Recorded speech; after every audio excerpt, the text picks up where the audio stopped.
Bismillahirrahmanirrahim. Assalamualaikum warahmatullahi wabarakatuh. Innal hamdalillah nahmaduhu wa nasta'inuhu wa nastaghfiruh. Wa na'udzu billahi min shururi anfusina wa min sayyiati a'malina. Man yahdihillahu fala mudilla lahu wa man yudlilhu fala hadiya lahu. Wa asyhadu an la ilaha illallah wahdahu la syarika lahu.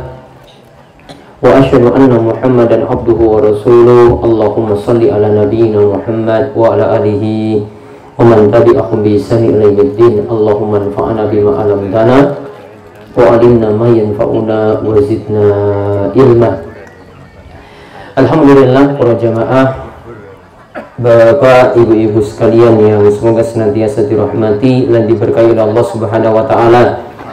Kita bersyukur pada Allah Subhanahu wa taala atas nikmat dan karunia yang telah Allah anugerahkan kepada kita sekalian, sehingga di kesempatan malam hari ini seperti biasa di pengawasan malam Kamis, yang dimana pada kesempatan sebelumnya kita libur satu hari, dan kali ini kita akan kembali melanjutkan karena sebenarnya pekan lalu kita bahas ayat dari surat ayat Yasin.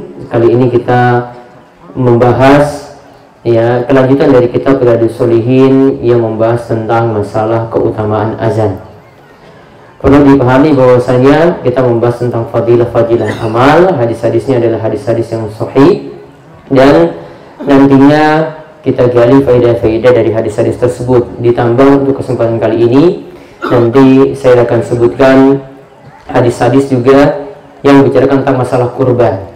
Sebenarnya untuk para takmir nanti ada kajian kurban secara tersendiri, baik di pesantren Riyadhus Shalihin, dan nanti ada pengawasan juga di Pondok Al-Ittisam Putra di Kepek. Nanti ada pengawasan yang membicarakan khusus masalah kurban untuk para takmir yang ada di sekitar Gunung Kidul sebelah timur sana. Namun untuk kali ini kita akan mengulas juga, namun kami akan membahas dari kitab kitab Bulughul Maram karya Ibnu Hajar Al-Asqalani. Baik, untuk kesempatan kali ini kita lihat pembahasan 3 hadis, yang dimana sebelumnya kita bahas hadis dari Abu Sa'id Al-Khudri tentang menjawab atau mengulang kumandang azan. Muazin mengucapkan Allahu Akbar, kita juga menjawab Allahu Akbar. Mengucapkan asyhadu an la ilaha illallah, kita kembali mengucapkan asyhadu an la ilaha illallah. Muazin mengucapkan asyhadu anna Muhammadar Rasulullah, kita juga mengucapkan asyhadu anna Muhammadar Rasulullah. Sampai pada mengucapkan hayya 'alas shalah, hayya 'alal falah, kita jawab dengan la haula wala quwata illa billah. Lalu ada kelanjutannya seperti itu. Intinya sampai pada hadis Abu Sa'id Al-Khudri, Rasulullah SAW bersabda, "Idza sami'tumun nida faqulu kama yaqulul muadzin." Hadis ini muttafaqun alaih, diriwayatkan oleh Imam Bukhari dan Muslim. Jika kalian itu mendengar kumandang azan, maka ulanglah ucapan tersebut seperti yang diucapkan oleh muadzin. Baik, kali ini kita lihat hadis nomor 1039. Lalu 1040 dan 1041 membahas tentang doa ba'da azan dan membahas tentang keutamaan berdoa antara azan dan iqamah. Baik, Mas Edi silakan baca. Al-Imam An-Nawawi, Imam Nawawi berkata pada kitabnya Riyadhus Shalihin pada hadis 1038, wa an Jabir radhiyallahu anhu anna Rasulullah sallallahu alaihi wasallam qala, man qala hina yasma'u nidaa Allahumma rabb hadhihi ad-da'wati at-tammah was-salati al-qa'imah ati Muhammadan al-wasilata wal-fadilah wa ba'athu maqaman mahmudan alladhi wa'adtah halat lahu syafa'ati yawmal qiyamati. Rawahul Bukhari. Dari Jabir radhiyallahu anhu bahwa Rasulullah sallallahu alaihi wasallam bersabda, barang siapa yang ketika mendengar azan mengucapkan Ya Allah, Ya Rabb, pemilik panggilan yang sempurna ini, dan salat yang akan didirikan ini berikanlah kepada Muhammad wasilah dan keutamaan, dan tempatkanlah ia di tempat yang terpuji yang telah engkau janjikan, maka ia pasti mendapatkan syafaatku pada hari kiamat. Hadis riwayat Al-Bukhari. Hadis nomor 1038 dari Jabir radhiyallahu anhu, Rasulullah sallallahu alaihi wasallam bersabda, siapa saja yang mendengar kumandang azan, artinya kumandang azan itu sudah selesai, sudah rampung, lantas dia mengucapkan doa ba'da azan, doa setelah azan. Kami yakin doa ini bapak dan ibu-ibu biasa mendengarnya di TV, di radio. Ya, doanya persis sama. Allahumma rabba hadhihi da'wati tammah wassalatil qa'imah ati Muhammadanil wasilata wal fadilah wa ba'athu maqama mahmudan alladhi wa'attah. Kalau hadis ini, hadis riwayat Bukhari ini, titiknya sampai di situ. Ada tambahan dalam riwayat yang lain, ditambah wa'attah innaka la tukhliful mi'ad.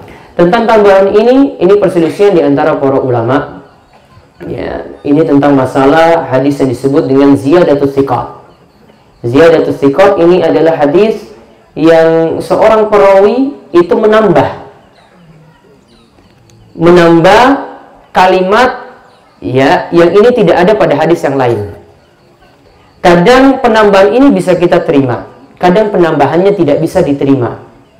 Penambahan seperti ini kadang bisa diterima, kadang tidak bisa diterima. Para ulama itu katakan untuk menerima hadis-hadis semacam itu, mereka katakan kaidahnya adalah ghairu muttaridah, yaitu hadisnya kita tidak katakan itu semuanya ditolak, tidak kita katakan semuanya itu diterima. Jadi perlu ada penelitian lebih jauh tentang tambahan tadi. Intinya masih boleh menambah dengan lafaz innaka la tukhliful mi'ad. Jadi doa lengkapnya coba kita baca sarengan. Allahumma rabba hadhihi da'wati tammah wassalatil qa'imah ati Muhammadanil wasilata wal fadilah wa ba'athu maqaman mahmudan alladhi wa'atta innaka la tukhliful mi'ad. Kata Nabi SAW, halat lahu syafaati yaumal qiyamah. Dia berhak mendapatkan syafaatku nanti pada hari kiamat. Maka hadis ini yang pertama membicarakan tentang doa setelah azan. Para ulama berbeda pendapat. Ada yang menyatakan doa setelah azan ini semuanya boleh baca. Muadzin itu baca, yang mendengar semuanya, jamaah yang mendengar, kaum muslimin yang mendengar azan, semuanya menjawab kumandang azan tadi. Kemudian dia mengucapkan doa ba'da azan seperti itu. Ya, dia mengucapkan doa ba'da azan, Allahumma rabb hadhihi da'wati tammah wa sholatul qa'imah, dan seterusnya seperti tadi. Dan ada ulama yang mengatakan ini cuma bagi yang dengar azan saja, muazin tidak ucapkan. Intinya yang lebih tepat dalam masalah ini, muazin boleh mengucapkan doa ini, yang dengar azan juga boleh mengucapkan doa ini. Jadi doa setelah azan ini berlaku untuk yang mendengar azan, begitu juga bagi muazin yang mengumandangkan azan. Jadi ibu-ibu yang ada di rumah dengar azan, monggo ucapkan doa ini, Allahumma rabb hadhihi da'wati tammah, dan seterusnya. Kemudian doa ini cuma berlaku kalau azannya lewat suara langsung, tidak pakai rekaman. Ini pakai suara langsung, tidak pakai rekaman. Karena kalau pakai rekaman, saya coba lihat HP ini sudah ada suara azan. Ini tadi rampung, ucapkan lagi Allahumma rabb hadhihi da'wati tammah. HP kancanya lagi bunyi. Ya, HP Pak Camat lagi bunyi, diucapkan lagi. Habis itu ada lagi jam dinding, itu ada sekarang sudah pakai kumandang azan lagi, jamnya digital, pakai kumandang azan lagi, dijawab lagi. Setelah itu nanti dari masjid yang lainnya lagi kumandang azan lagi, jawab lagi. Capek seperti itu. Ya, maka di sini kesimpulannya yang kita jawab yang mengucapkan azan secara langsung, bukan rekaman. Bukan rekaman di TV, bukan rekaman di radio atau di kaset-kaset ataupun di alat-alat yang lainnya. Jadi yang kita dengar langsung. Maka kita jawab seperti tadi. Kemudian kalau bapak, ibu-ibu ingin menjawab kumandang azan, kan masjid-masjid di Gunung Kidul itu Masya Allah cerak-cerak sekali loh. Sekarang masjid itu 2 RT itu 1. Ada yang 1 RT 2. Ada 1 RT 2 juga. Enggak cocok pemahaman, jadi pisah 2 ya. Ada yang 2 RT jadi 1. Ya, ada yang 1 pedukuhan juga 1. Ada yang dekat-dekat. Ya, ada yang cuma dekat saja, berdampingan seperti itu, sehingga yang sana kumandang azan, yang sini juga kumandang azan. Manakah yang dijawab? Jawablah azan dari masjid yang paling dekat. Masjid yang paling dekat berarti yang masjid yang biasa kita sholat. Nih, misalnya di sini Masjid Darul Sholihin, dengar azan di sini, ini yang paling dekat dengan kita, maka kita kita ulangi ucapan azannya. Kita ucapkan juga doa setelah azan, setelah kumandang azan tersebut. Kemudian disebutkan di sini, kalau doa ini diucapkan keutamaannya, fadilahnya itu apa? Halat lahu syafaati. Dia berhak untuk mendapatkan syafaatku. Dia berhak untuk mendapatkan syafaatku. Berarti syafaat itu bisa didapat dari doa setelah azan. Syafaat itu bisa didapat dari doa setelah azan. Namun bapak-bapak, kalian ibu-ibu perlu pahami, syafaat nanti di hari kiamat itu artinya kita diberi keringanan hukuman, diampuni dosa-dosa, atau kita diangkat dari neraka untuk masuk ke dalam surga. Karena orang beriman, sekali lagi, orang beriman selama masih punya iman, walaupun kata para ulama sebesar zarrah, kecil saja, imannya cuma kecil, namun masih punya iman, bukan wong kafir, maka dia tetap punya kesempatan untuk masuk surga.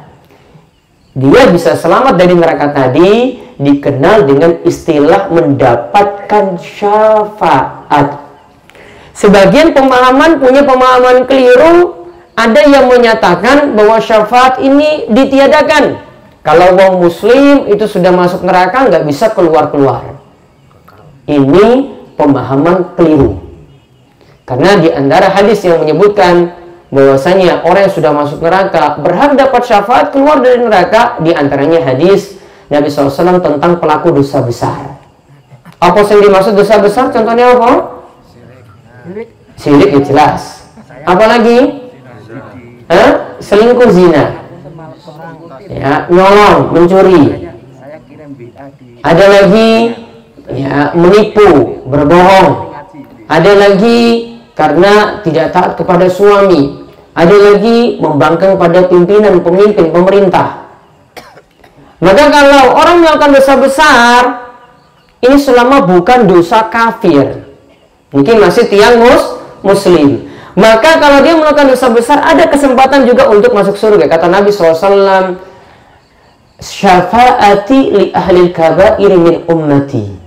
Syafaatku bagi pelaku dosa besar dari umatku.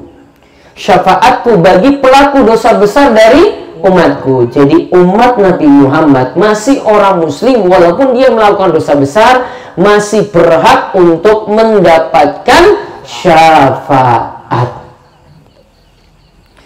Lalu doa ini punya isi faedah yang lainnya lagi. Doa ini punya kandungan.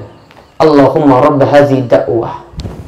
Ya Allah, Rabb panggilan azan yang sempurna.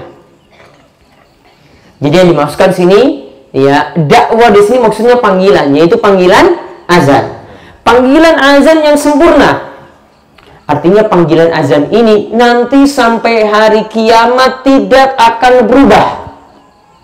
Panggilan azan ini sampai hari kiamat tidak akan berubah. Sama seperti syariat Nabi Muhammad SAW yang lainnya tidak akan pernah berubah sampai hari kiamat. Jadi kalau misalnya kita membahas kurban itu cuma dari 3 hewan. Oke? Cuma dari 3 ini saja, tidak ada yang lain, yaitu sapi dan sejenisnya, kambing dan sejenisnya, unta dan yang sejenisnya. Ini cuma 3 golongan ini saja yang masuk dalam hewan kurban. Ini berlaku nanti sampai hari kiamat. Dan tidak bisa berubah. Yang kambing tadi dibuat jadi 100 ekor ayam, nggak bisa. Yang sapi tadi diubah lagi dengan hewan-hewan yang lainnya, tidak bisa. Ya. Unta juga tidak bisa lagi. Pokoknya 3 jenis ini yang nanti dikurbankan. Berlaku sampai hari kiamat. Syariat ini tidak bisa diubah-ubah.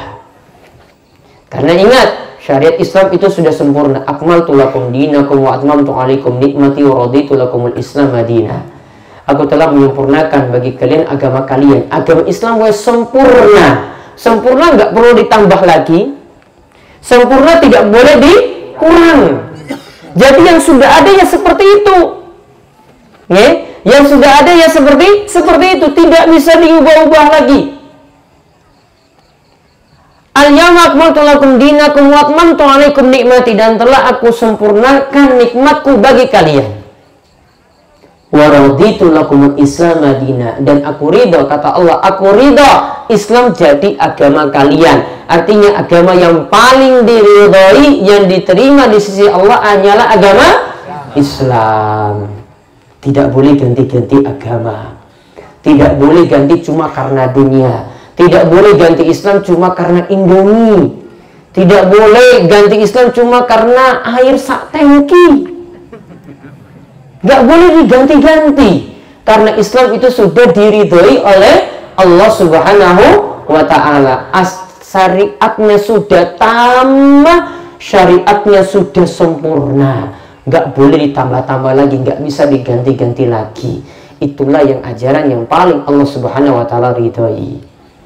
Jadi besok-besok itu nggak ada lagi kasus, wah, warga sak berdukuhan keluar Islam cuma gara-gara dinei tangki air.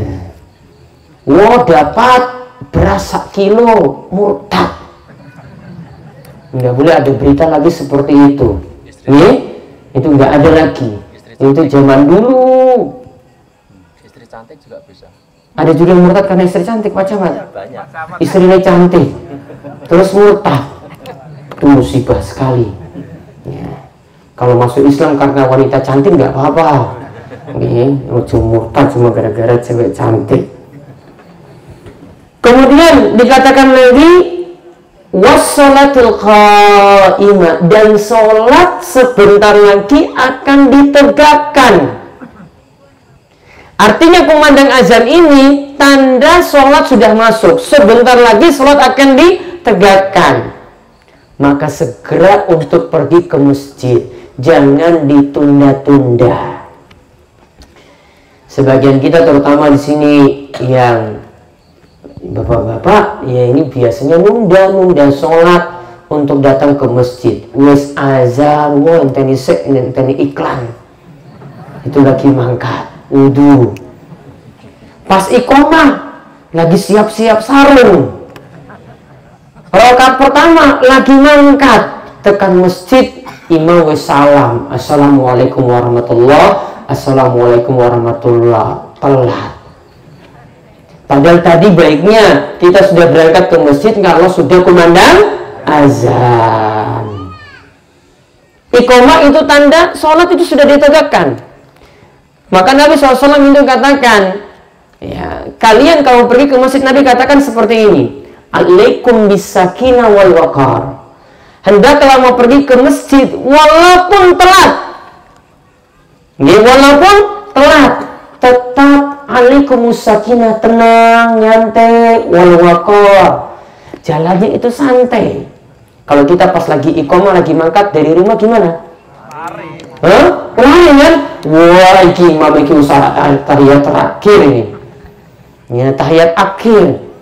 Harusnya di sini kata Nabi SAW, pokoknya yang telat pun tetap berangkatnya dalam keadaan tenang. Alaikum bisakinah wal waqar. Dan Nabi SAW katakan dalam lanjutan hadis ini, ma fatakum fa'atimu wa ma adrakum fasallu wa ma fatakum fa'atimu. Kalau kalian dapati imam sholatnya lagi apa sekarang, maka kerjakan ikuti imam. Imam lagi sujud, ya kita sujud. Imam lagi rukuk, kita ikut rukuk. Namun yang luput bagi kalian ketinggalan serokaat, berarti nanti dia cuma dapat dari imam itu. Masuk nanti imam sudah rokaat yang kedua, dia berokaat yang pertama. Nanti kalau imam sudah salam, dia tambah 1 rokaat lagi. Berarti kewajibannya untuk menyempurnakan. Jadi di sini diajarkan sholat itu tandanya sudah mau ditegakkan kalau sudah kumandang azan. Lebih-lebih lagi kalau sudah iqamah. Ati Muhammadan wasilah wal fadilah. Ya Allah, berikanlah kepada Nabi Muhammad al-wasilah, kedudukan tertinggi di surga. Al-wasilah ini adalah kedudukan tertinggi di surga. Wal fadilah, dan berikan kepada Nabi SAW keutamaan. Wa ba'atsu maqaman mahmuda, dan bangkitkanlah beliau di tempat yang terpuji. Allazi wa'attah, yang dulu engkau janjikan ya Allah kepadanya. Padahal kita ini doakan kebaikan untuk siapa dalam doa ini? Doa kebaikan untuk siapa? Untuk Nabi Muhammad Sallallahu Alaihi Wasallam. Orang yang doakan Nabi seperti ini berhak untuk mendapatkan syafaat dari kanjeng Nabi. Orang yang membaca doa azan seperti ini, maka dia berhak untuk mendapatkan syafaat dari kanjeng Nabi.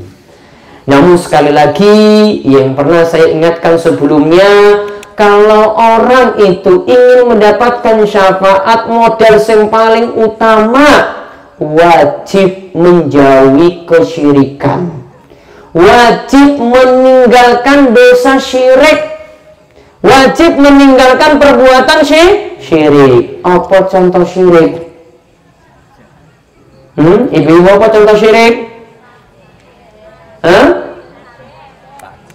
Sesajen. Bapak apa lagi? Bapak masih ada yang punya pesugihan juga. Masih ada yang punya tuyul. Ya? Kalau hakiki bukan masalah, Pak. Ya. Ada yang punya tuyul? Tahu tuyul itu senangnya apa tuyul? Tuyul senangnya kemenyan. Warak berarti kalau dia makan kemenyan itu. Ya. Tuyul itu bagian saking alam jin. Ya, namun ingat, tuyul itu makhluk gaib. Yang sebenarnya bapak-bapak, ibu-ibu itu nggak pernah lihat tuyul bentuk aslinya itu seperti apa. Yang tahu bentuk aslinya cuma di TV-TV, diapusi sutradara. Nih, kebanyakan nonton TV diapusi sutradara. Wah, tuyul iki cilik, lemu, gundul. Ya, biasanya nyolong duit. Ya. Ini kalau kita mau buktikan seperti itu, apa tuyul seperti itu, apa kanjeng Nabi pernah sebutkan, semuanya harus pakai dalil karena ini alam gaib. Contoh yang pernah kita bahas, coba dulu. Ketika kumandang azan, maka setan itu lari terbirit-birit dari masjid. Mengeluarkan apa? Sambil kentut. Nah, dikatakan setan bisa kentut. Kentutnya ini ingin mengalahkan suara azan yang besar tadi. Jadi ingin dia saingin kentutnya, pokoknya gimana suaranya bisa mengalahkan suara azan sehingga tertutupi. Coba bayangkan, ada yang pernah dengar kentutnya Setan tadi dari masjid. Ada? Ada yang pernah dengar kentutnya setan? Enggak ada, makhluk gaib. Allah itu tidak nampakkan makhluk gaib tadi pada kita, suaranya juga tidak dinampakkan. Namun ada hadis-hadis yang membicarakan, oh setan itu bisa kentut. Wah, setan itu bisa makan dengan kalian ketika kalian tidak membaca bismillah. Wah, setan bisa tidur bareng kalian ketika kalian tidur tidak membaca doa. Setan bisa masuk ke dalam rumah kalian ketika masuk rumah nggak ada ucapan salam. Langsung saja keluyur gitu, masuk keluar masuk, nggak ada ucapan-ucapan salam sama sekali.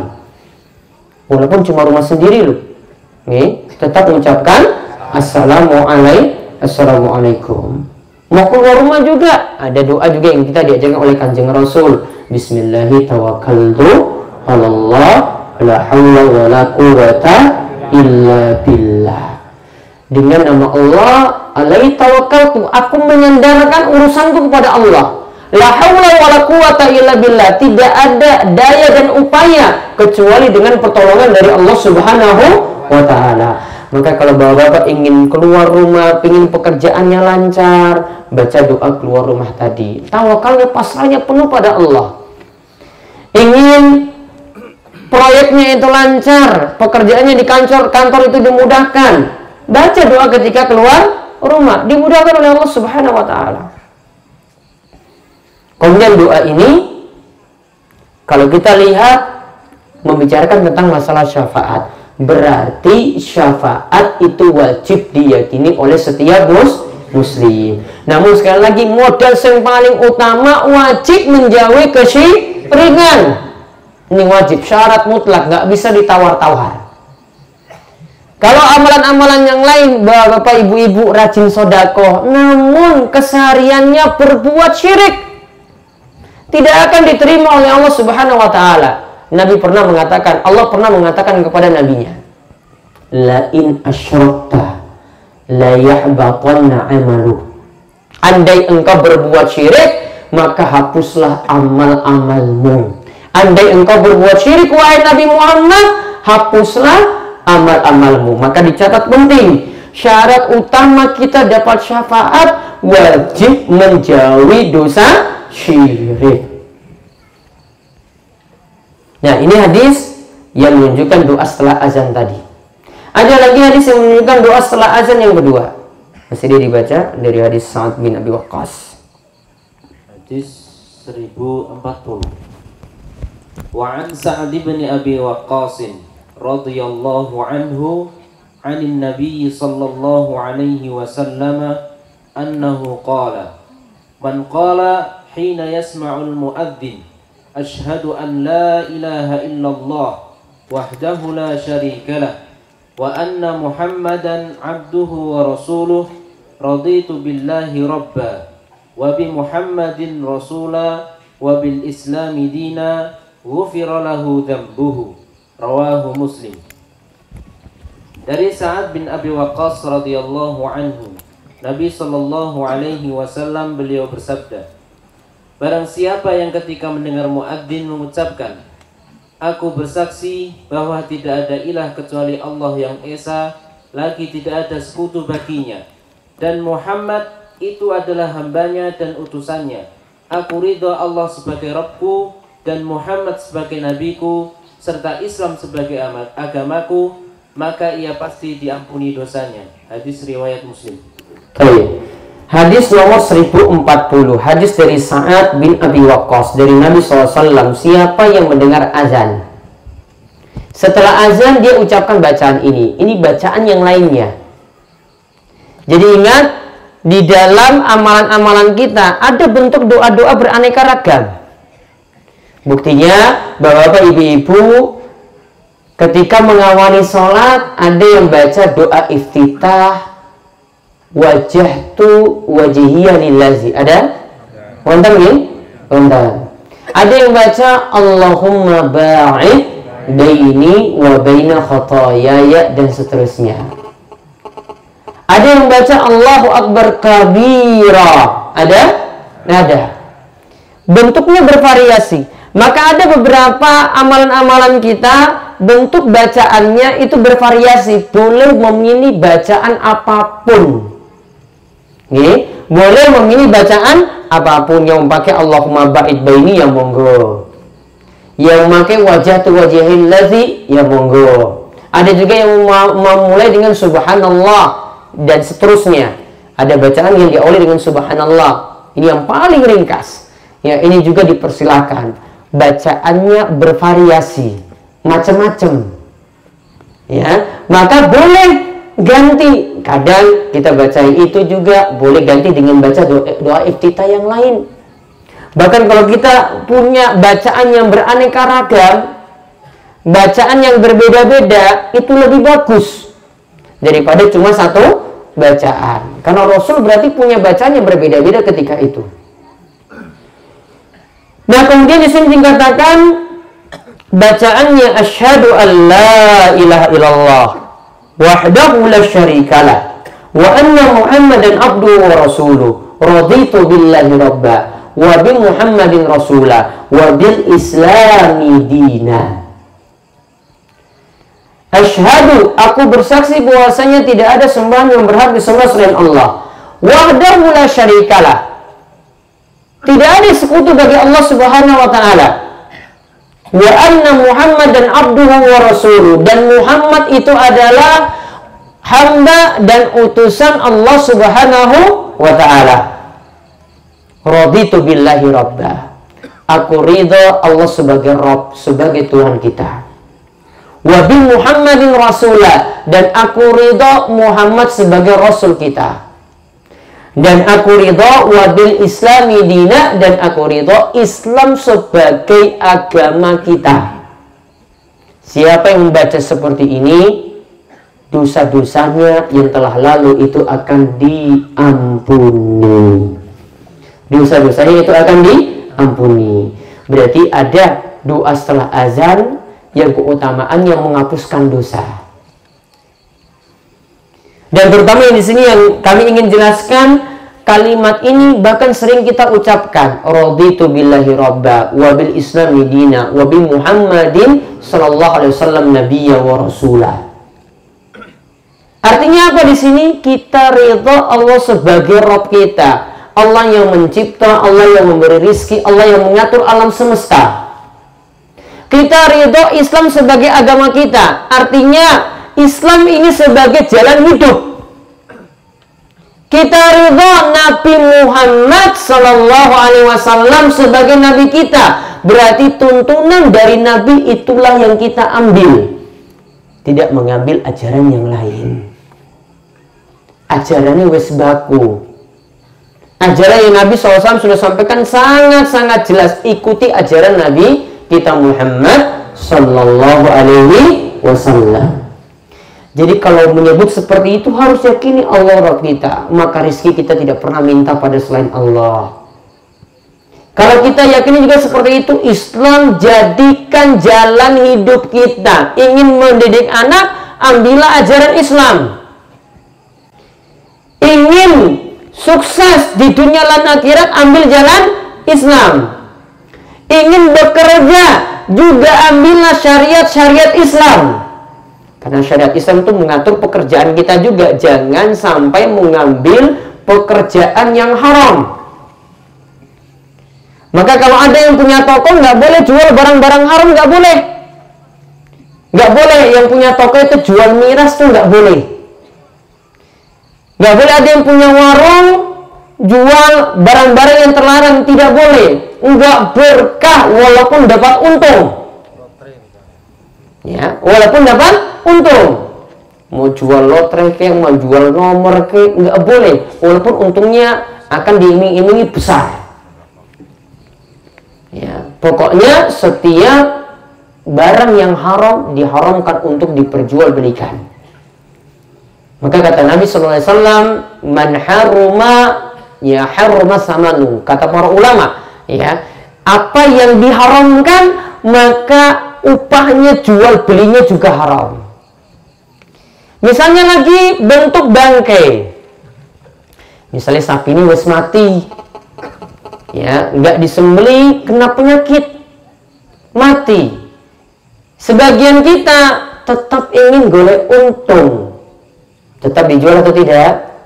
Jual. Didol piro payune? Dari yang 15 jadi turun siuto. Tetap kan pingin dapat 1 juta tadi. Kalau ini matinya orang wajar, matinya itu penyakit, tidak lewat jalan penyembelihan, matinya mati maitah alias bangke. Mati bangke kalau tidak uangnya tadi uang haram. Segala sesuatu yang haram kalau diperjualbelikan, hasil jual belinya juga haram. Enggak berkah, enggak membawa manfaat, enggak membawa ketentraman, cuma membawa kegelisahan saja di dalam rumah. Jadi ini ditimbang baik-baik ketika kita sudah yakini Islam sebagai agama kita, berarti hukum yang ada diambil. Contoh di sini kita lihat satu hadis tentang masalah kurban. Hukum kurban yang disebutkan maka diikuti, nggak boleh diingkari. Saya sebutkan di sini satu hadis. Hadis pertama disebutkan oleh Ibnu Hajar. Hadis nomor 1347 tentang kurban dari Anas bin Malik radhiyallahu anhu. Bahwasanya Nabi SAW kana yudhi bi kabshain amlahain akranain wa yusammi wa yukabbir. Nabi SAW ketika menyembelih hewan kurban, beliau memilih 2 ekor hewan yang disebut kibas. Kibas itu kalau kita sebut di zaman ini domba. Dombanya ini amlahain. Dombanya ini dua-duanya lemu, gemuk. Maka kalau pilih kurban jangan pilih nanggung-nanggung. Wah, ini ternaknya oke. Ada 20. Kurban tahun ini apa? Pilih yang paling cilik. Ya. Kurbannya pilih yang mana? Pilih yang paling cilik, yang paling kurus, yang nggak ada sum-sum tulang lagi. Ini tidak dibolehkan. Nanti ada syarat-syarat untuk pembelian hewan kurban. Yang ini harus diperhatikan. Di antaranya hewan kurban itu nggak boleh tinggal tulang saja, nggak boleh. Nggak boleh dijadikan sembelihan kurban. Maka di sini Nabi SAW pilih yang paling terbaik, yang paling lemu. Kemudian akronain, bertanduk. Ya, jadi kalau punya kambing, wedusnya itu yang paling bagus yang punya tanduk. Ya, bahkan derajatnya jadi turun, ya kualitasnya jadi turun kalau tanduknya itu retak. Namun masih sah untuk penyembelihan. Cuma makruh saja kalau tanduknya itu retak atau tanduknya itu patah. Wa yukabbir, Nabi SAW ketika menyembelih membaca takbir Allahu Akbar. Wa yadau rijlahu ala sifahihima. Kalau Nabi SAW menyembelih kurban tadi, beliau letakkan kakinya pada badan hewan kurban. Jadi kakinya seolah-olah menginjak hewan kurban tadi ketika hewan kurban tadi akan disembelih. Kemudian dalam riwayat lain disebutkan zabahuhuma biyadihi. Zabahahuma biyadihi. Nabi SAW kalau menyembelih hewan kurban itu dengan 2 tangannya. Jadi beliau tidak wakilkan pada orang lain. Namun kalau masih mewakilkan pun boleh. Namun kalau yang punya hewan kurban sendiri, punya sapi sendiri yang dia mau kurbankan, punya wedus atau kambing sendiri yang ingin dikurbankan, baiknya nyembelih sendiri. Karena baginda Nabi SAW menyembelih hewan kurbannya sendiri. Namun pernah suatu waktu Nabi SAW mewakilkan kepada Ali bin Abi Thalib. Jadi boleh juga wakilkan pada orang lain. Dalam riwayat lain disebutkan riwayatnya saminain, hewannya itu lemu. Kemudian dalam hadis riwayat Abu Awana di dalam kitab Sahih ini disebutkan saminain, hewannya itu bernilai. Sebagaimana kata Ibnu Taimiyah, hewan itu kalau makin mahal berarti kurbannya makin besar pahala. Berarti kalau murah ya makin kurang pahalanya. Makin mahal berarti makin besar pahalanya. Kambing sekarang yang paling mahal berapa? Yang paling gede piro? Harganya 3,5-4 juta. Ya misalnya Pak Camat nanti kurbannya 4 juta. Ya, 4 juta rupiah. Makin besar uang yang dikeluarkan berarti makin besar pahalanya. Ya, jadi yang pejabat-pejabat itu diminta yang besar-besar loh. Kalau para takmir ngerti ini mau kurban, ya, ada pejabat-pejabat mau kurban, Pak pilih yang gede, jangan pilih yang sedang. Ya, pahala makin besar itu kalau hewan kurbannya itu paling mahal. Kemudian disebutkan dalam riwayat lain Nabi SAW ketika menyembelih hewan kurban membaca Bismillahi wallahu akbar. Jadi saat menyembelih awali dengan mengucap Bismillah, lalu dilanjutkan kalau kurban dilanjutkan dengan wallahu akbar, karena saat kita Idul Adha diperintahkan untuk banyak mengucapkan takbir. Nah, ini satu hadis yang menyebutkan hewannya seperti apa, cara menyembelihnya itu bagaimana.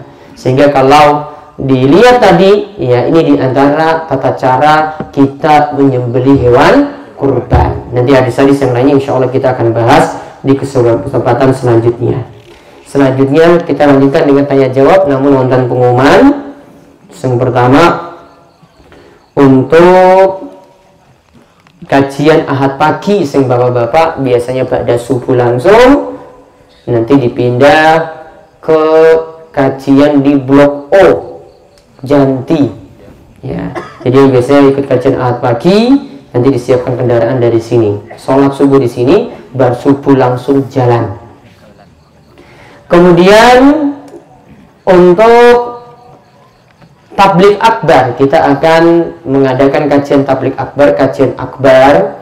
Di sini boleh dicatat oleh para takmir menyiapkan jamaahnya nanti, yaitu tanggal 20 besok, 20 Agustus hari Sabtu.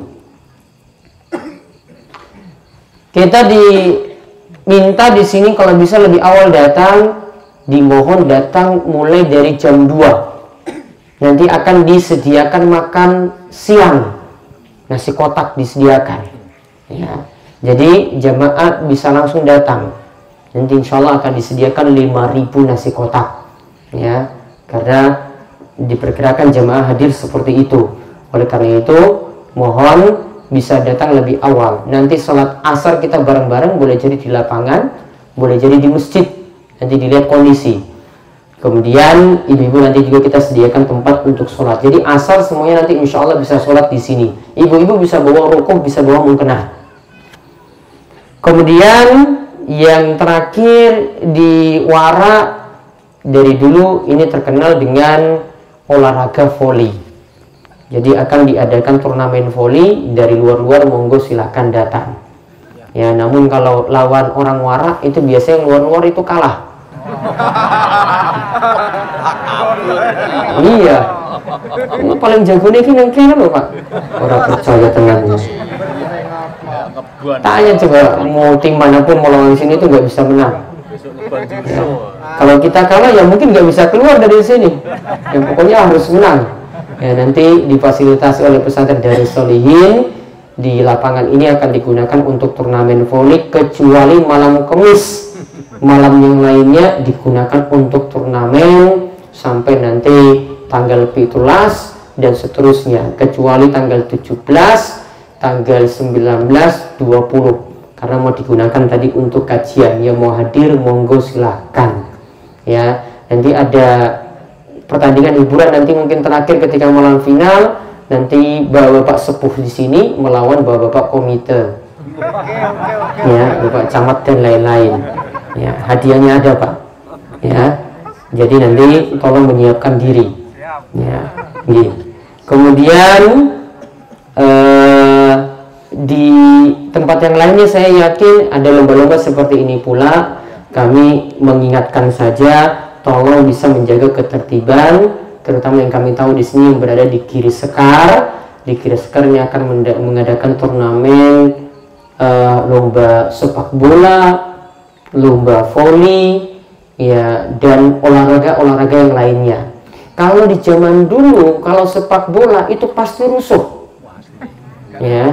Saya mohon warga Kiri Sekar yang hadir pada malam ini, atau mungkin tempat-tempat yang lainnya juga ada turnamen-turnamen seperti ini, tolong bisa menjaga ketertiban. Ya, kalau kalah ya wes kalah. Ya, terutama di sini yang biasanya rusuh ini warga warak. Ya, tolong ya tidak seperti zaman dulu lagi karena ini banyak tamu dari luar. Ya, jangan membuat yang aneh-aneh lagi. Kalau kalah ya sudah, sepak bola kalah ya nggak usah main tangan, ya mainnya cuma main kaki, tendang bola. Ya, jangan nanti ya setelah itu nanti ada masalah. Ya, ini umum untuk semuanya nih. Tolong diperhatikan, dijaga ketertiban, apalagi banyak turnamen-turnamen dan pertandingan-pertandingan seperti itu. Wonten para takmir, para pengurus masjid, tokoh masyarakat yang hadir pada malam hari ini, tolong juga bisa mengarahkan jamaah para pemuda ya dan setiap peserta lomba untuk bisa menjaga ketertiban seperti ini. Ini kemauan dari kami.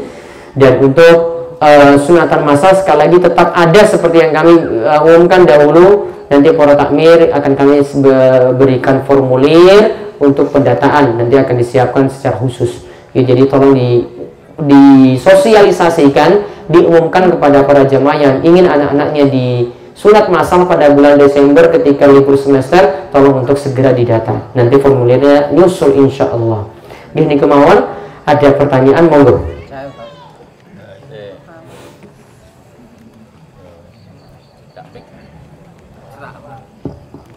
Assalamualaikum warahmatullahi wabarakatuh. Waalaikumsalam warahmatullahi wabarakatuh.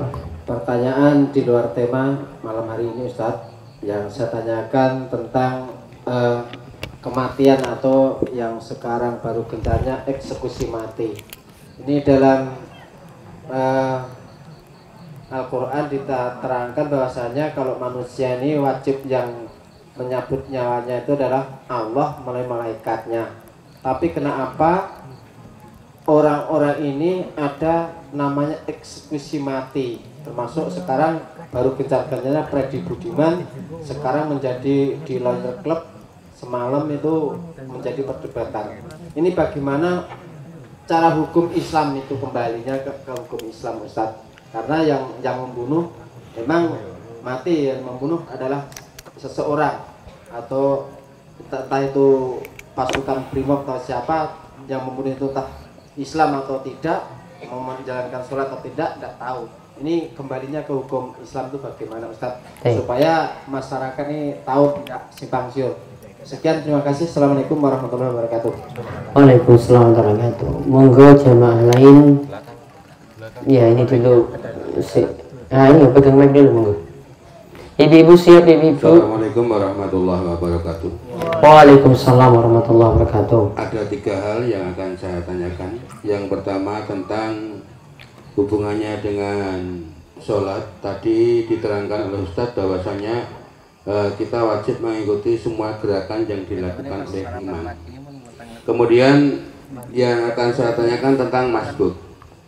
Itu menurut tuntunan atau menurut apa yang telah dicontohkan oleh Rasul, ini sampai sebatas mana kita masbuk itu dihitung 1 rakaat?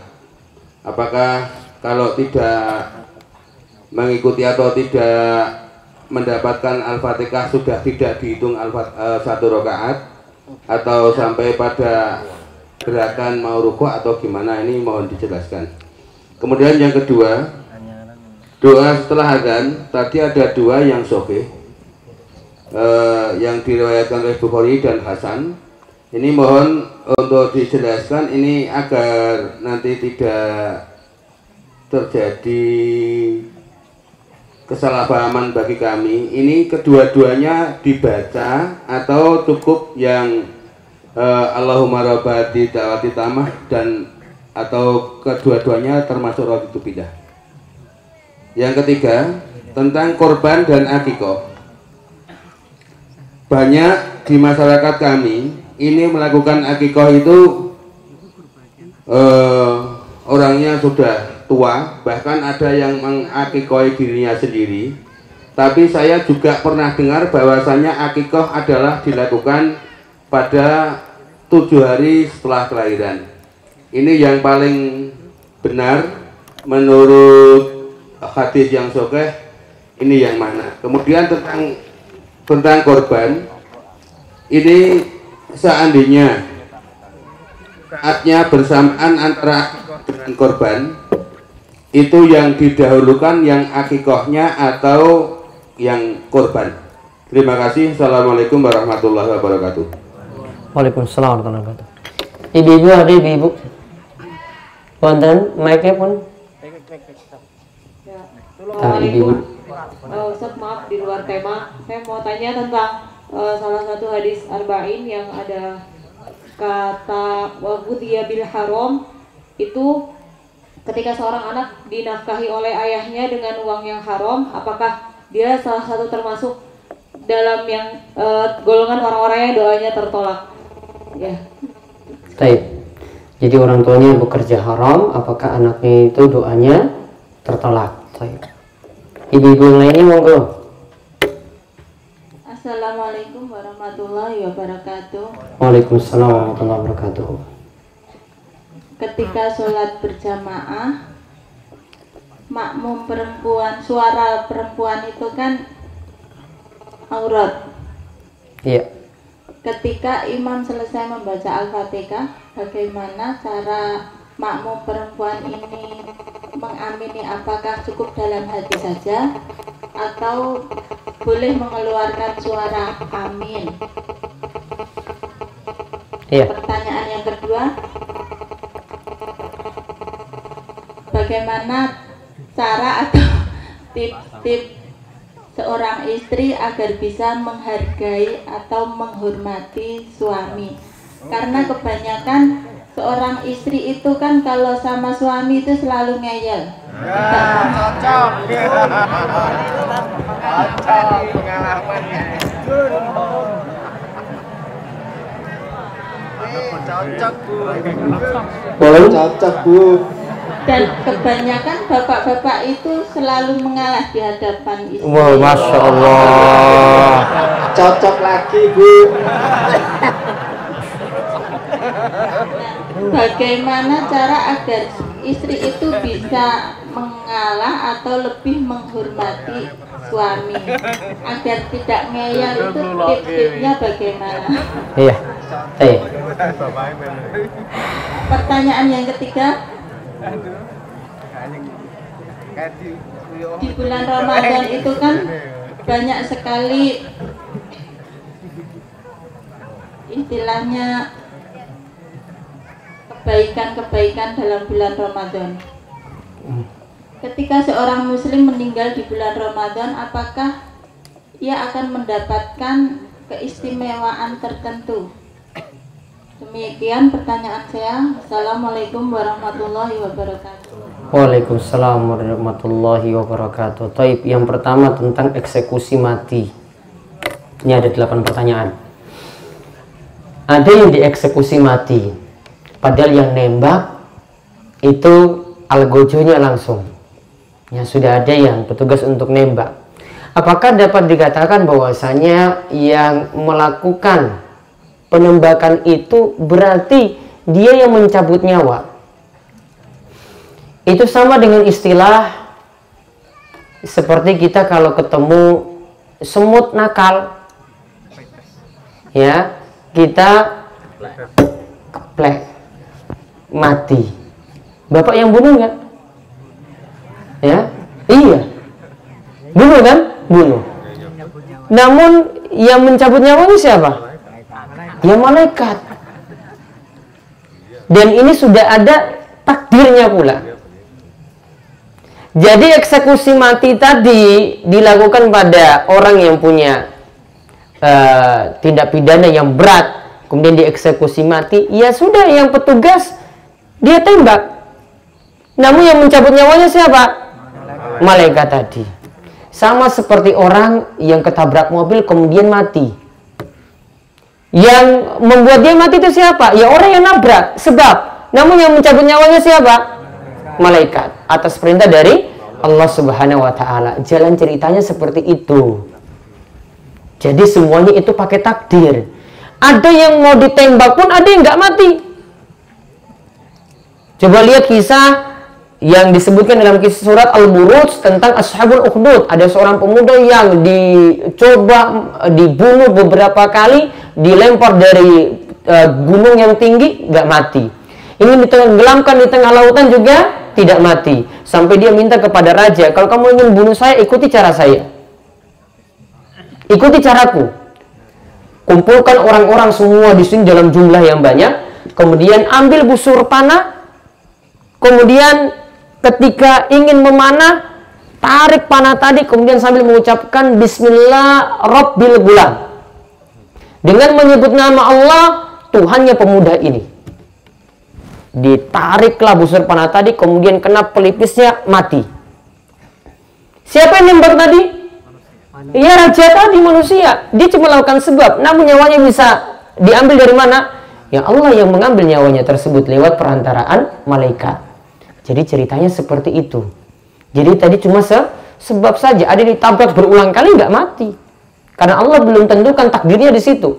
Ada yang ditembak berulang kali tidak mati. Dia pakai apa istilahnya yang anti ini, jimat-jimat, ya pakai ilmu-ilmu hitam, nggak mati. Namun kalau Allah tentukan dia mati, ada yang mungkin nembak dia dengan cara ucapkan Bismillah, kemudian dilepas pelurunya, mati. Allah izinkan mati, walaupun dia pakai jimat bagaimanapun. Jadi yang mencabut tetap Allah Subhanahu wa Ta'ala lewat perantaraan malaikat. Jadi itu yang terjadi pada eksekusi mati. Kadang ada yang tidak ada sebab, cuma dibilang serangan jantung, mati. Ya mati. Sebabnya cuma ujungnya dia bilang serangan jantung, sudah selesai. Tetap nyawanya juga dicabut. Bahkan mungkin ada yang nggak ada sebab apa-apa. Ada yang dengan sebab-sebab tertentu, kecelakaan, punya penyakit berat, ya, stroke, ya, ada yang gagal operasi, mati. Ada sebab-sebab tertentu yang Allah tetapkan, dan ada yang tidak pakai sebab. Kemudian ada pertanyaan kedua, masbuk itu ikuti imam. Sekarang kapan masbuk makmum yang telat itu dihitung mendapatkan 1 rakaat? Saya ulang, kapan makmum yang telat itu dihitung mendapatkan 1 rakaat? Ada hadis yang menjelaskan hal ini, yaitu dikenal dengan hadis Abu Bakrah. Ceritanya gini, Abu Bakrah ini dikenal semangat sekali ibadah. Dia tahu Nabi SAW itu sedang rukuk. Maka dari pintu, ini belum di soft ini loh, dari pintu dia sudah turun rukuk. Dari pintu dia sudah turun rukuk. Allahu Akbar, rukuk. Wah, ini Nabi nih, kalau saya nggak rukuk dari belakang ini nggak dapat rukuknya Nabi. Dia rukuk terus sambil jalan ke depan. Nih, rukuk sambil jalan ke depan, dapat soft. Alhamdulillah saya dapat rukuk. Bar sholat Nabi tegur, Mas, kamu ini semangat, tenang loh Mas. Nah, Nabi doakan seperti ini, doa semangat untuk beliau. Zadakallahu hirsan, moga Allah tambahkan kamu semangat. Namun besok wala ta'ud, namun besok tolong jangan diulang lagi. Gak usah dari pintu sana kamu maju sampai soft dalam keadaan rukuk, jangan. Namun di sini para ulama ambil pelajaran, Abu Bakrah itu paham kalau dapat rukuk berarti dapat 1 rakaat. Makanya dia kejar rukuknya Nabi Shallallahu Alaihi Wasallam. Berarti siapa saja yang mendapati rukuk meskipun tidak membaca Al-Fatihahnya imam, tidak membaca atau mendapatkan Al-Fatihahnya imam, berarti tetap mendapatkan 1 rakaat. Bacaan Al-Fatihah yang tidak dia baca menjadi tanggungan imam. Bacaan Al-Fatihah yang tidak dia baca menjadi tanggungan imam. Kesimpulannya, dapat rukuk, dapat 1 rakaat. Nih, dapat rukuk, dapat 1 rakaat. Kemudian yang ketiga, doa setelah azan tadi disebutkan 2. Yang pertama, Allahumma rabb hadhihi da'wati tammah wa sholatil qa'imah ati Muhammadan al-wasilatul fadilah wa ba'athu maqama Muhammadan allazi wa'atta. Yang kedua, asyhadu an la ilaha illallah wahdahu la syarika lahu wa anna Muhammadan abduhu wa rasuluhu raditu billahi rabba wa bi Muhammadin rasulah wa bil islami dina. Apakah dua-duanya dibaca sekaligus? Baiknya baca dua-duanya sekaligus. Baiknya baca dua-duanya sekaligus. Namun kalau belum hafal boleh milih salah satu. Lalu kurban dan akikah tadi, misalnya akikahnya dia lakukan ketika dewasa, untuk dirinya sendiri? Saran saya tidak. Karena yang pertama, akikah tidak wajib. Akikah hukumnya sunnah, atau sebagian ulama katakan sunnah muakkad. Akikah itu tidak wajib. Nabi SAW cuma mengatakan al-gulamu marhunatun bi akikotihi. Anak yang lahir itu tergadaikan dengan akikahnya. Maka baiknya kita itu seperti barang gadai. Itu biar barang gadainya itu cepat, utangnya cepat lunas, maka lunasilah akikah tadi. Artinya akikahnya segera ditunaikan. Itu maksudnya. Namun di sini para ulama tidak katakan wajib. Hukumnya itu adalah sunnah muakkad. Baiknya orang tua melakukan akikah. Dan yang melakukan akikah ini siapa? Akikah dilakukan oleh bapaknya. Bapaknya yang keluarkan biaya untuk mengakikoi anaknya. Baiknya dilakukan pada hari ke-7. Karena dalam hadis disebutkan tusbah yaumas sabi'. Diakikoi atau disembelih hewan akikahnya tadi pada hari ke-7. Hari ke-7 dilihat, kalau lahir di siang hari berarti hari itu harus masuk hitungan. Misalnya ini hari Kamis siang lahir, berarti Kamis, Jumat, Sabtu, Ahad, Senin, Selasa, Rebu. Berarti Rebunya itu untuk penyembelihan akikahnya, penyembelihan kurban, penyembelihan akikahnya. Mau dimakan besok harinya, hari Kamis nggak masalah. Yang penting disembelihnya itu pada hari Rebunya tadi, pada hari ke-7. Namun kalau sudah masuk malam, ini wes malam Jumat, berarti hitungannya pada hari berikut.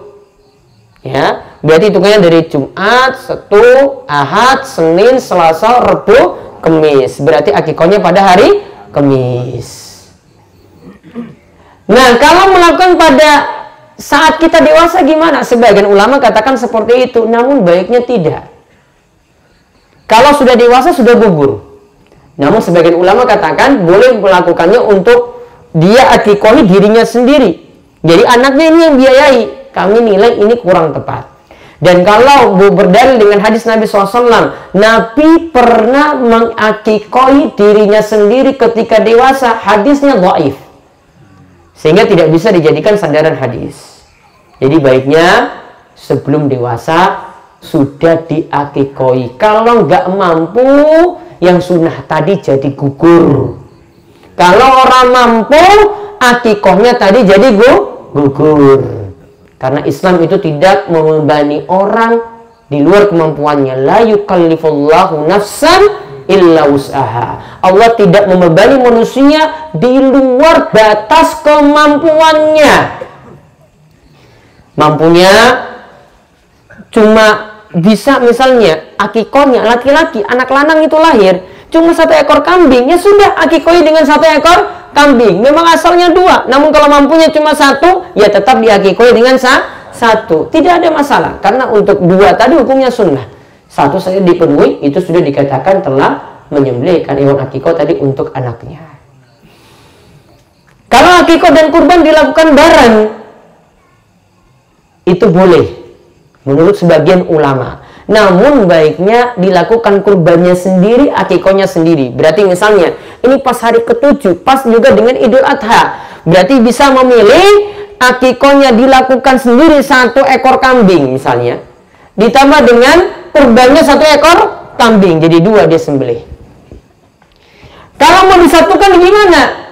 Masih boleh menurut sebagian ulama. Cuma dengan 1 ekor saja, boleh diniatkan dengan kurban, boleh diniatkan dengan akikah sekaligus. Namun kalau mampu dipisah lebih baik. Jadi akikahnya sendiri, kurbannya sendiri. Karena kalau makin banyak yang disembelih, makin banyak yang makan-makan. Tangganya senang. Iya toh? Tangganya senang. Wah, untuk daging. Senang banget loh. Kalau mampunya 1, waktunya bersamaan, diberatkan yang mana? Antara akikah. Bisa dibuat bareng. Kalau hewannya cuma 1 kambing, mau beratkan yang mana? Dibuatkan bareng sekaligus kurban, sekaligus niatkan akikah. Kemudian tadi ada pertanyaan nomor 5. Di dalam hadis Nabi SAW itu mengatakan ada orang yang doanya itu sulit terkabul dikarenakan Nabi katakan wa ta'amu haram, makannya itu saking yang haram. Wa mashrabu haram, dan minumnya juga saking yang haram. Wa malbasu haram, pakaiannya juga dari yang haram. Wa ghudhiya bi haram, dan dia diberi makan dari yang haram. Fa anna yustajabu lidzalik. Maka kata Nabi SAW, bagaimana mungkin doanya itu bisa terkabul? Cuma gara-gara apa? Makanan.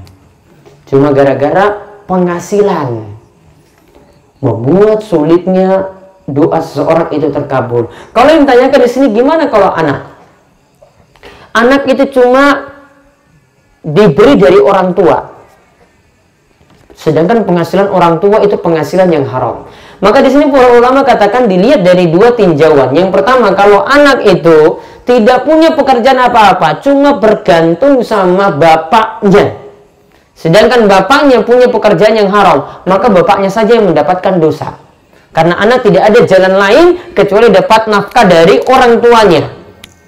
Maka orang tuanya, bapaknya tadi bekerja, haram untuk dirinya, dia ketika nafkahi anaknya belum bisa bekerja, maka anaknya masih halal untuk memanfaatkan penghasilan tersebut. Namun kalau orang tua tadi punya pekerjaan yang haram, anak sudah mampu golek nafkah, maka baiknya tidak minta lagi pada orang tua. Ya, baiknya tidak minta lagi pada orang tua. Cukup mandiri sendiri. Dengan dia mandiri sendiri, insya Allah lebih berkah bagi dirinya.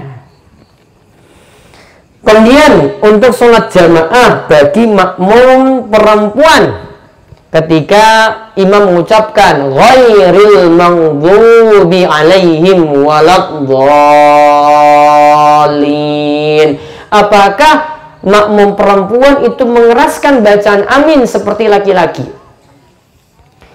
Yang di sini perlu diperhatikan, ini dibedakan kalau ibu-ibu sholat sendiri.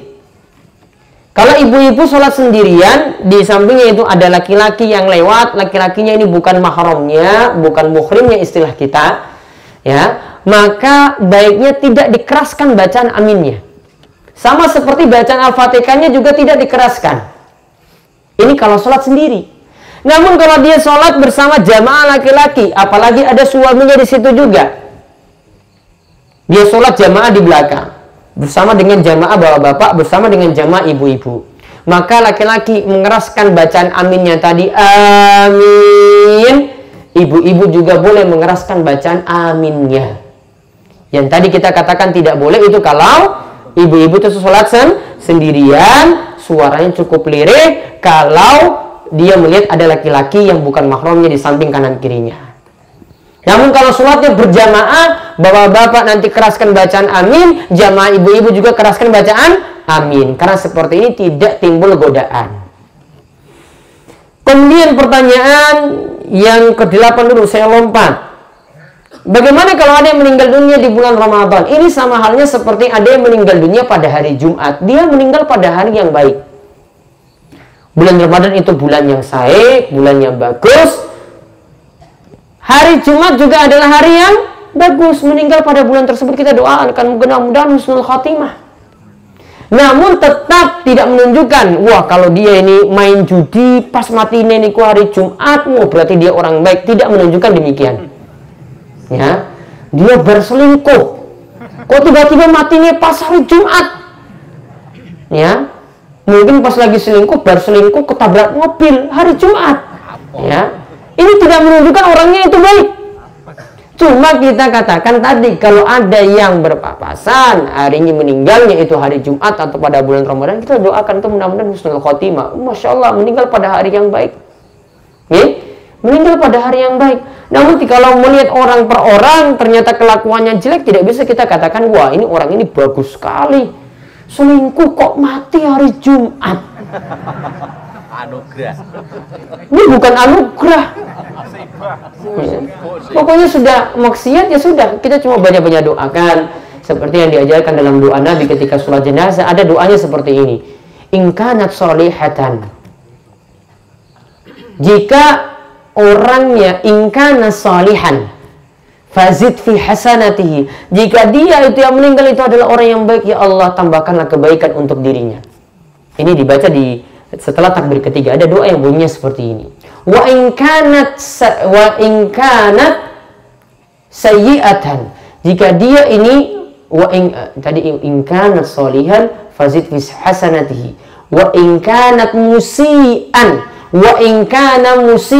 fatajawaz anhu. Ya Allah, jika dia itu ahli maksiat, kok kita tahu tuh dia itu orang yang jelek, ya Allah ampunilah dosa-dosanya, ampunilah kesalahan-kesalahannya. Ini doa yang diucapkan ketika sholat jenazah. Tanda kalau orang baik kita doakan kebaikannya ditambah. Kalau orangnya jelek kita tetap sholatkan juga. Namun kita doakan mudah-mudahan kesalahan-kesalahannya itu dimaafkan oleh Allah Subhanahu wa Ta'ala. Jadi jangan seperti pilihan sebagian orang, kalau orang ahli maksiat tidak mau sholatkan sama sekali, keliru. Ya, tetap disolatkan. Kemudian tentang istri, bagaimana bisa istri menghargai suami. Yang pertama, ibu-ibu sekalian, kalau ingin menghargai suami, yang pertama, apapun pemberian suami wajib disyukuri. Nih, meskipun mau minta motor cuma dapat motor butut. Ibu-ibu nggih, mau minta alih-alih, mau minta cincin, mau minta gelang, mau minta perhiasan-perhiasan, cuma diberikan yang imitasi. Wajib disyukuri. Apapun pemberiannya, kalau memang kemampuan suami seperti itu, wajib disyukuri. Karena Allah itu tidak pernah membebani suami untuk lebih dari apa yang dia mampu. Allah katakan, liyunfiq dzu sa'atin min sa'ati. Hendaklah para suami memberikan nafkah sesuai dengan kemampuannya. Wa man qudira alaihi rizquhu falyunfiq mimma atahullah. Orang yang miskin, yang rezekinya itu sempit, hendaklah memberikan nafkah sesuai dengan kemampuannya. Lihat, nafkahnya sesuai berikan dengan kemampuan. Kemampuannya cuma mampu seperti itu, ya sudah berikan seperti itu. Dan istri harus sadar kemampuan suaminya seperti itu, sehingga tolong jangan lihat di tetangga itu punya tanaman yang subur. Paham? Ya, di tetangga itu punya motor yang bagus. Di tetangga itu sudah punya kulkas.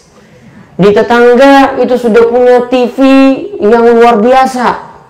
Ada TV-TV sekarang itu makin kejaman, itu makin canggih lagi.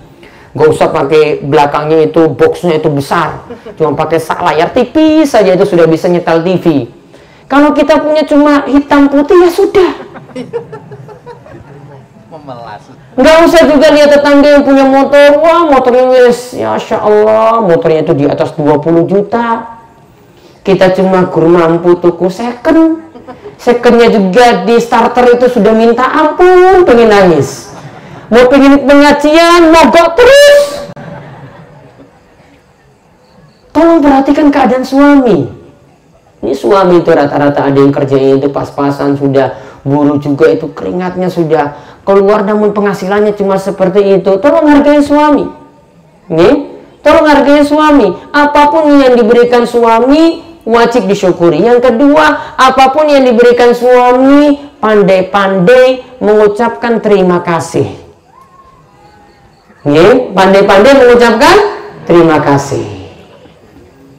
Ya, ini saya lagi bela bapak-bapak ini kecuali bapak-bapak. Soalnya besok itu pas Ustadz Syafiq itu nanti dia bela ibu-ibu terus ini. Nanti saya bilang Ustadznya, Ustadz jangan bela-bela ibu-ibu terus itu.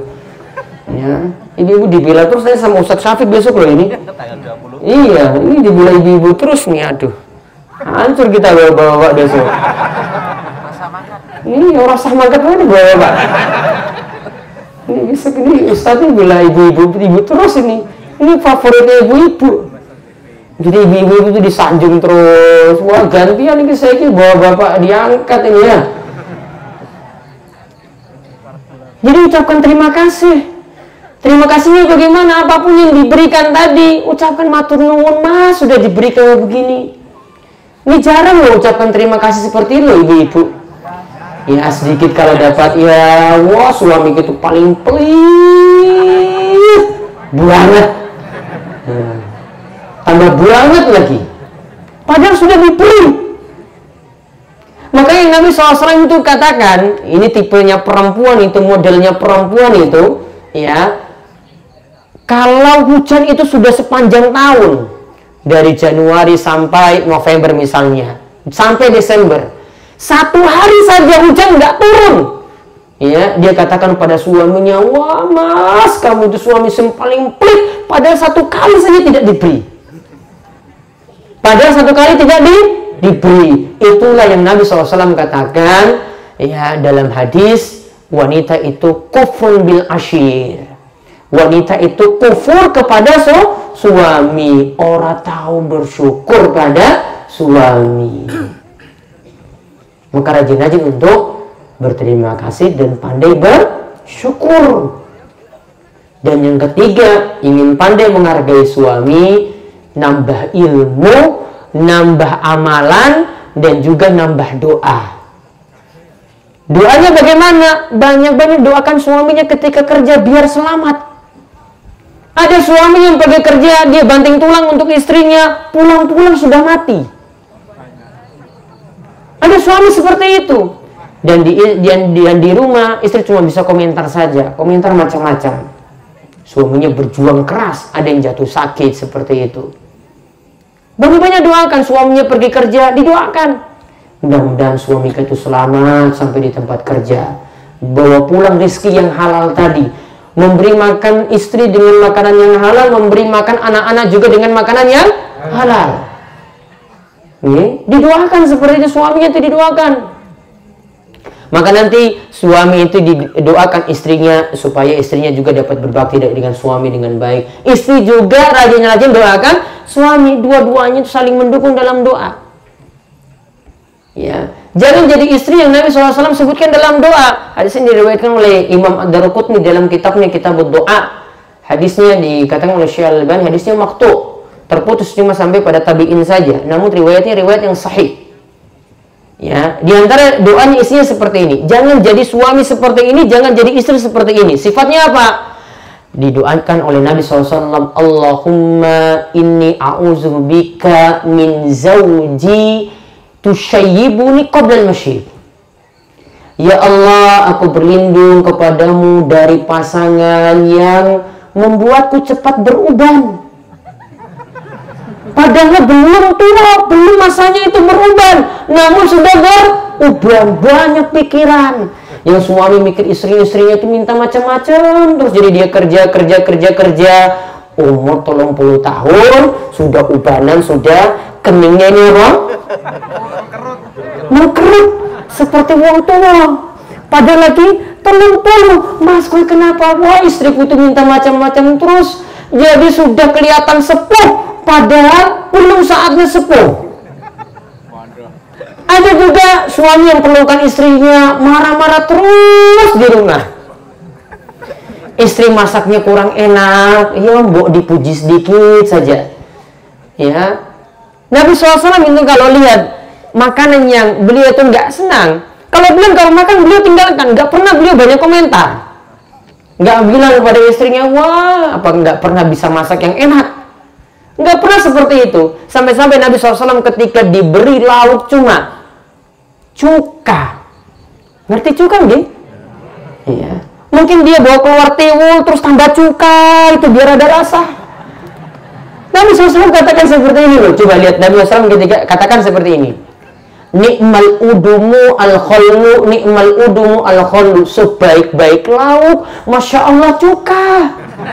Sebaik-baik lauk itu apa? Cuka. Ya, coba kalau bapak di sini dapat istri kayak gitu, apa-apaan aku dinaik cuka kayak ini, dek. Balik kayak gue. Ya, piring itu dihancurkan, gelas-gelas dihancurkan, nggak terima. Istrinya ini bayinya ini mengkerut terus loh, belum saatnya berubah terus berubah. Ya tolonglah perbaiki keadaan sesuai, perbaiki keadaan, gak sering marah-marah di rumah. Ya, hargai kerja istri. Istri dikasih anak 3, suami gak bantu-bantu, banyak komentar lagi. Dikon mama ora gelem. Ya, minta nambah lagi. Kalau nggak diberi, wes aku rabi meneh. Ya Allah, gampang sekali ya. Gampang sekali ngomong kayak gitu. Emangnya kalau rabi meneh itu dapat istri yang lebih baik daripada yang sekarang? Nggak? Pengen lagi? Ya Allah, emangnya kayak toko gorengan ya. Golek istri kayak toko gorengan coba. Kurang nambah meneh coba. Ya Allah, mentang-mentangnya istrinya wis tuwek, wis elek, nambah lagi. Ya, Bu ingat yang dulu-dulu gitu loh. Ya. Begitu juga istri dengan suaminya juga berlaku yang baik gitu, taat pada suami. Apa yang suami inginkan ya dituruti, doakan suami, bersyukur pada suami. Jadi saling dukung, simbiosis mutualisme. Yang suami dukung istri, istri dukung suami. Kan enak seperti itu. Nih, enak. Ya, jangan satu bikin mengkerut tadi, wes urung beruban, wes ubanan. Gara-gara apa no kowe uban? Niki lho bojoku iki lho komentar terus. Ini doa Nabi SAW terwujud loh, ada seperti itu. Ya. Namun ketika doa ini diucapkan itu ada kami baru dengar doa ini ketika pergi ke Makassar kemarin. Jadi syekhnya itu sebenarnya dalam keadaan sakit. Ya, namun dia sampaikan doa tadi. Terus ada syekh yang komentar lagi di samping. Gimana kalau ada yang istri yang cerewet itu bagaimana? Ya. Nah, yang satu komentar, sudahlah cari lagi. Nah, saya dalam pikiran, wah syekh ini kamu gampang ya cari istri lagi. Ya mungkin orang Arab, orang Sugih. Ya ini orang kere pengen isi 2, 3, 4. Parah bisa. Guru siji ora sadine, motor ora sadine, cincin hari-hari ora nambah meneh. Ya wis cukup siji. Handphone nggih? Wis rampung. Ya, jadi untuk ibu-ibu wes diberi nasihat, untuk suami wes ya. Jadi imbang ya, orang bila ibu-ibu, orang bila bapak. Yang penting akur di rumah. Jadi pulang ya ingat nasihat seperti tadi. Ini kumatur nuwun sudah bisa hadir sampai hari ini. Insyaallah pekan depan kita penguasaan seperti biasa nih. Mudah-mudahan tetap istiqomah, Allah beri karunia ilmu yang bermanfaat. Di ilmu ini kita bisa amalkan, keluarga kita diberikan ketenangan, sakinah, mawaddah warahmah, dan Allah juga memberikan kita keistiqomahan dalam menjalankan agama kita. Ini kemauan kita tutup, kalian doa kafaratul majelis semoga. Subhanakallahumma bihamdika, asyhadu an la ilaha illa anta, astaghfiruka wa atubu ilaik. Assalamualaikum warahmatullahi wabarakatuh.